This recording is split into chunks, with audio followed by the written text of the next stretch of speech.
Hey, let me get myself situated here with a microphone nearby. See if it's registering. It is. It appears to be. And then I'm toying with the idea of just sitting here for 3 minutes doing nothing, just dead air. You know who Loudon Wainwright is, don't you? He broke through in the 70s with the very original and funny song Dead Skunk in the Middle of the Road that everybody was singing for about 10 minutes and playing. And but later, 20 years later or something, maybe 15, he had another kind of minor hit with a song called This Song Don't Got No Video. I think that was how he phrased it.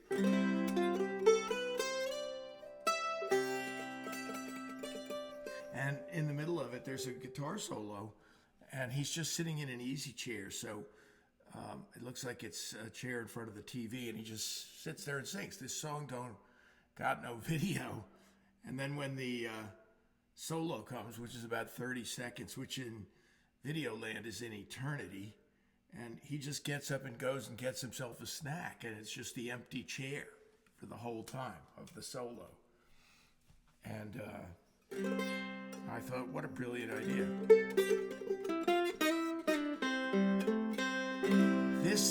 I was describing this to my friend Mike Jackson recently. There's a man you never want to lose touch with, because if you do, try finding a Michael Jackson online again. And he's a guitar player and a good one, and I was telling him about this 10-string tiple. It's made by Martin. This is the exact same model that Joni Mitchell played, the T18. This one was built in 1955, and I was gifted it by some dear friends. And I've been playing it ever since, and I recorded a whole Christmas record on it called Angels We Have Heard.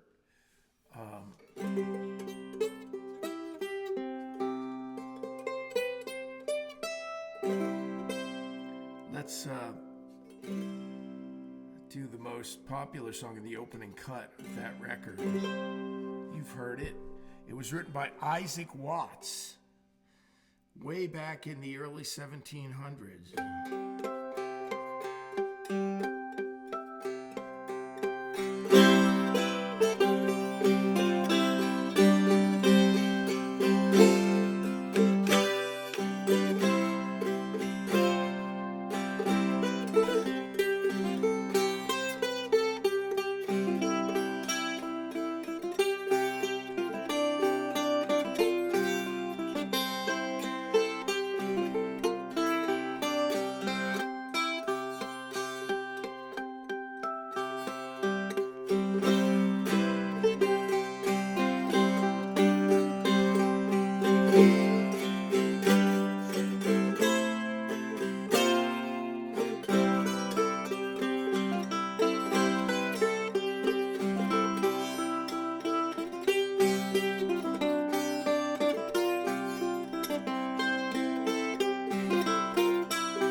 was the beautiful Carson family that gave me this with a K. And Jeannie Carson was the owner of it for years and played it on many gigs in the Bucks County and Hunterdon County area. And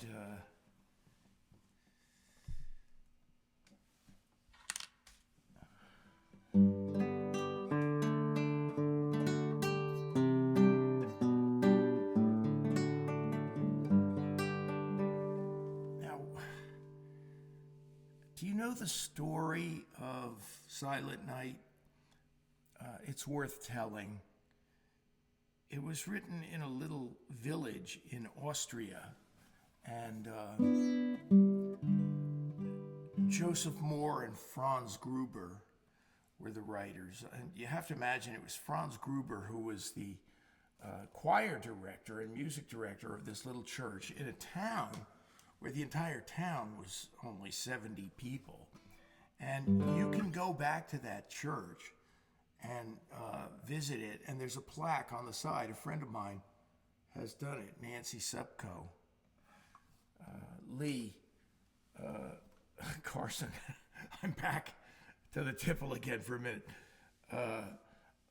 Lee Carson, the late Lee Carson, beautiful person, and he bequeathed that to me, and I hope I've been worthy of it. I think I must have pleased him because I've used it 1 million hours and thousands of gigs. Well, I'm exaggerating, but you know, it's gone around the world because I've played that Christmas album on it, which is called Angels We Have Heard, Chip Murgott. It's on Spotify. Download it and have some fun with it, explaining to your friends. But the song, which is many people, including myself, it's our favorite Christmas song, Silent Night. It doesn't get any better, does it? And I'm going to tell you that it was first performed on the guitar because of a mouse chewed a hole in the bellows of the pipe organ, the pump organ, and they couldn't play the organ on Christmas Eve, so the guy played guitar. And this is the closest thing we have in this day and age to the guitar that he used, because they used gut string guitars in the 1800s, made out of sheep gut. Very, very tough substance. And a resonant one. And there are some classical guitar players, very few left, but I think Segovia always used gut strings for a long, long time. They have a very specific kind of beautiful tonality to them. But they then replaced them with nylon, like this. And there's no pickguard on it, so you see I've been wearing a hole in it. This guitar was built in Madrid, Spain. And so this will be a kind of anatomically correct recreation of the first time that the song Silent Night was ever played. And then I'll tell you the rest of the story, as Paul Harvey used to say.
used to say, excuse the clams, the clams. I've been playing a lot of guitar, hours and hours a day, so I shouldn't be rusty. But I've been playing blues guitar. It's a very different thing, different sense of touch. So I haven't played these Christmas songs from my Christmas album. And that album, my first Christmas album, it was called Silent Night, Christmas Carols for Acoustic Guitar.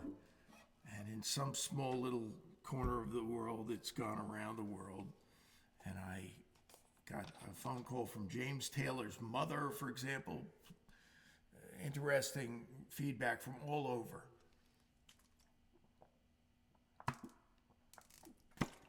I happened to run into Jeremy Clyde from Chad and Jeremy when he played the Sellersville Theater.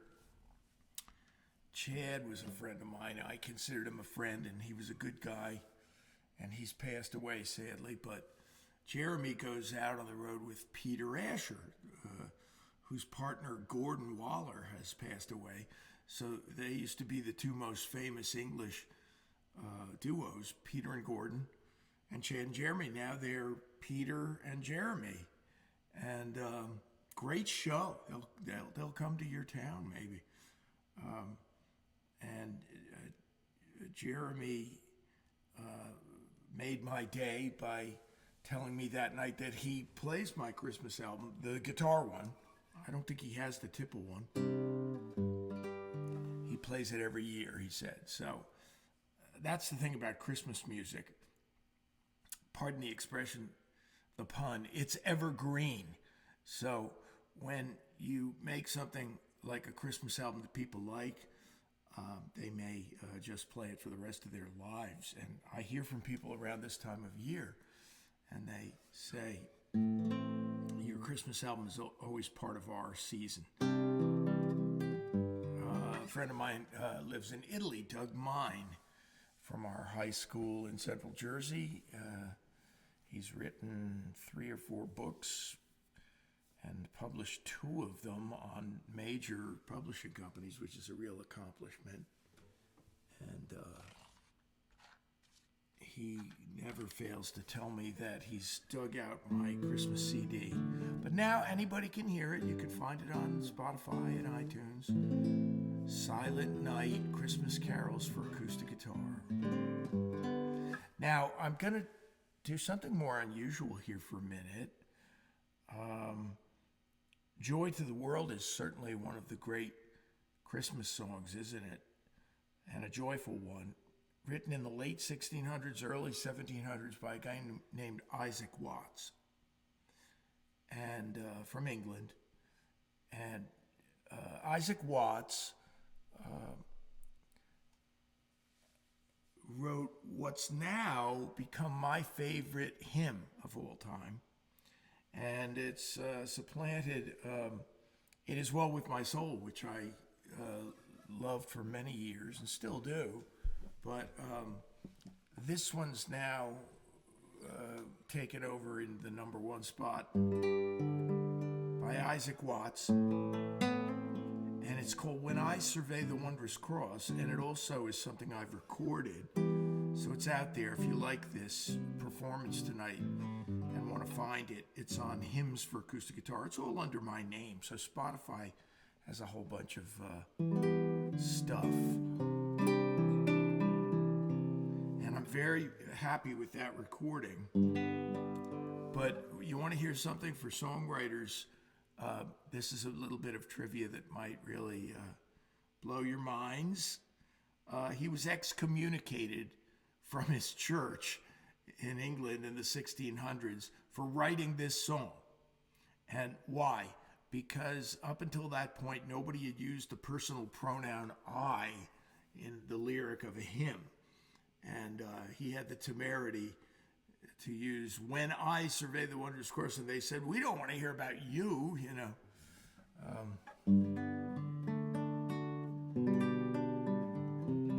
It's a beautiful hymn, and someday I hope you may look up a choral version of it, a choir singing it, and hear the beautiful lyric that goes with it. But it goes like this.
You know that Bach wrote a beautiful hymn. I have a performance of it out here on YouTube. And, O Sacred Head, Now Wounded. And I don't think I can play it off the top of my head. It's too complicated. It has counterpoint and stuff, and a key change in it. But if I was in your kitchen right now, and that's the vibe that I'm going for here, or your living room, I wouldn't be scared. I'd go, hey, let me try this for a minute. You know, you're not gonna toss me out if I screw it up. But I used to play it at a church in Central Jersey, Trinity Episcopal, and Trinity United, I think it's called now. And the significant thing about it, that you may know or may not, is that Paul Simon completely lifted the melody of this beautiful Bach melody and appropriated it for his song American Tune, which seems almost incomprehensible to me that he didn't get called out on that. And he seemingly didn't really tell people about it either. It's not like he would introduce the song in concert and go, by the way, this is actually from melody by Bach. So, da da da.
Can recall, can't you?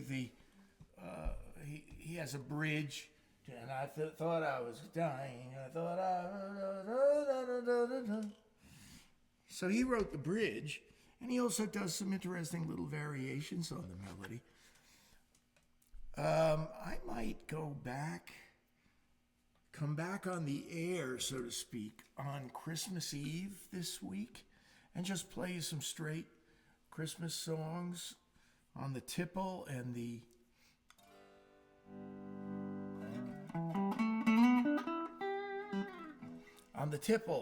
guitar, and maybe even the keyboard. I have a keyboard Christmas album too, believe it or not.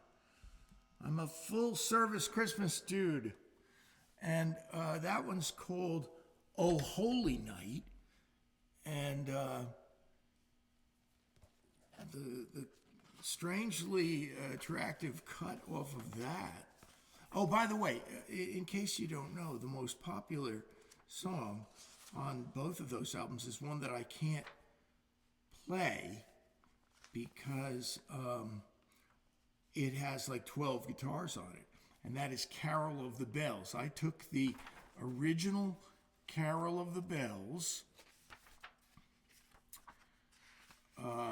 I don't remember the creator of that music. It's classical, though, and from an earlier era. And I took that and recorded all in the discrete different parts separately. And then I remixed it years later and really beefed it up a little. And I even added a couple of guitars. And I'm almost there. I'm going to find this new song. Don't bust my chops. And so that's on both the, what do you call it? The keyboard album and the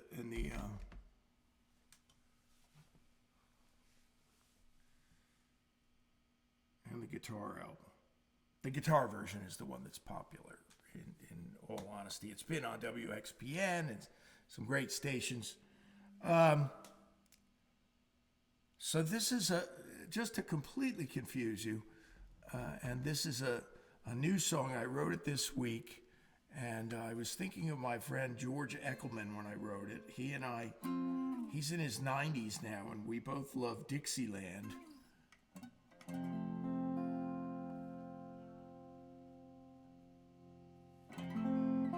So I sing it for him tonight, and you. I'll sing it with my fingers. I never wrote a song in the key of F before, I don't think. And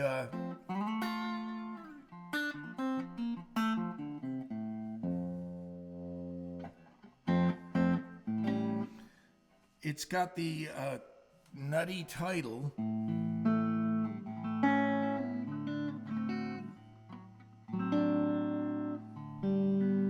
of "The coldest winter I ever spent was the summer I spent with you." So I got a touch of the vaudeville thing. My grandfather was in vaudeville. He crossed the country on a train in the wintertime with his ukulele, which is in the other room, right here. The coldest winter I ever spent was the summer I spent with you. You followed me out to Frisco the third week of June, it's true. You were a fortune hunter, if the truth be told, I would have given my heart, but you just wanted my gold. And the coldest winter I ever spent was the summer I spent with you, yeah. I left my warm home in Poughkeepsie and moved to cozy Fresno in 49. I bought a tent, a mule, a pick, and a pan, and I proceeded to claim a mine. I struck it rich and the word soon got around, and the next thing I knew, you pitched a tent on my campground. Coldest winter I ever spent was the summer I spent with you, yeah.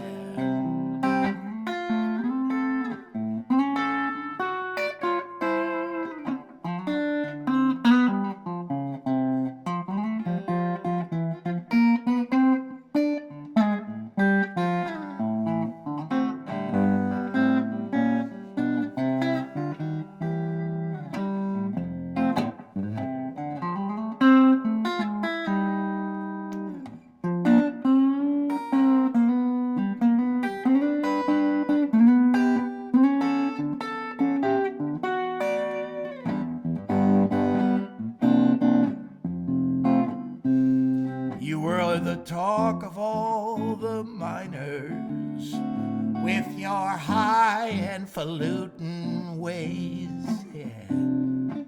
You refused to enter my tent flap on the coldest nights and the warmest of days. One time I tried for a little smooch. You tell me I reek of tobacco and hooch. The coldest winter I ever spent was the summer I spent with you.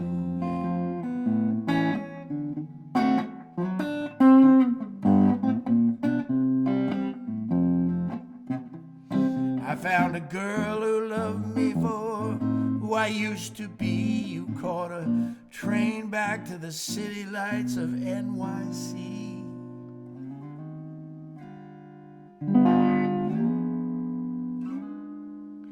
The coldest winter I ever spent was the summer I spent with you. The summer I spent with you. The summer I spent with you.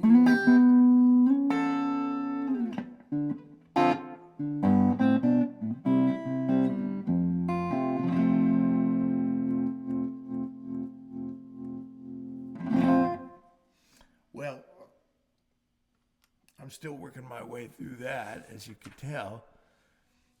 But last night I had kind of an epiphany. I've been dreaming songs. I've been dreaming gigs. I dreamed I was on a gig last night with a friend of mine, Rob Paparozzi, and we were playing the blues. And I made the whole blues up in my head in the song. And I can't really remember it. It's frustrating. But it was something about I've lost twice as much as I used to have, and now I'm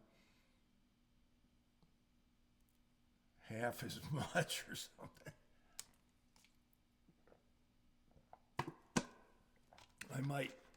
I might use that. Even if that's not the exact memory correctly. I also had a dream last night that I was playing a song with my friend John Corba, and crazy enough, it went well. You're not supposed to play well in your dreams. You feel like you have mittens on. You know, it's like trying to run in your sleep, you know. But I played great, he played great. Strange things are happening. But in the middle of the night, I got this epiphany, and this is what it is. It's that I've been writing songs for 50 plus years now, and I have finally come to accept that my calling now, at this point in my life, is really, and I've gotten all the encouragement in the world over the years and signed to a major label and a publishing company, songs published in Nashville, Bonnie Raitt loving my songs, blah, blah, blah, blah. Livingston Taylor getting into them, writing a song with him. But that's just to tell you that I don't feel called to write singer-songwriter types of songs anymore. I'm really only interested in moving you emotionally. So if I can do that, that's my goal. And paradoxically, that is not really about good songwriting, you know. The aforementioned American Tune, that's a song that moves you emotionally, as does America, his great song America, my favorite Paul Simon song.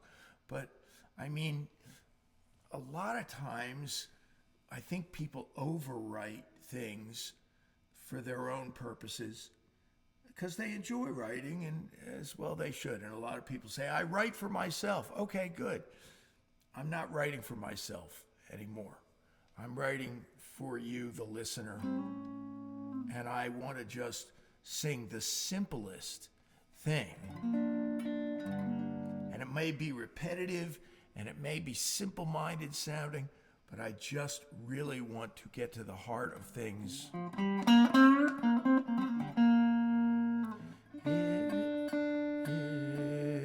I could. So I take my friend Steve's advice every once in a while, and I've been playing to a drum machine. Because this is a slow blues. It's really hard to keep this beat unless you play with you know. So I'll play this and say goodnight, and then maybe I'll see you Christmas Eve. If I could touch you one more time,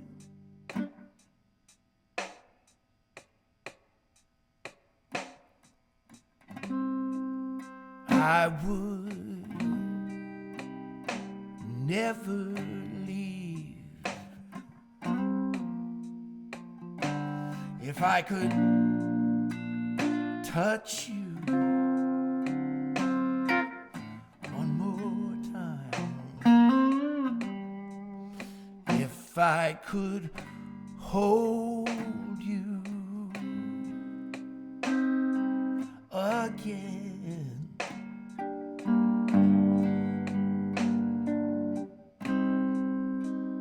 I would never let you go. If I could hold you one more time. I love escaping gravity, yeah. With both feet on the ground, the love I live in memory is the best love I've ever found, yeah.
If I could touch you,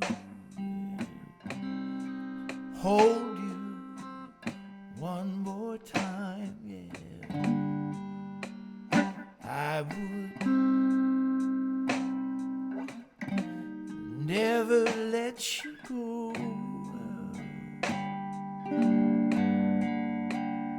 If I could hold you one more time.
Thank you for listening.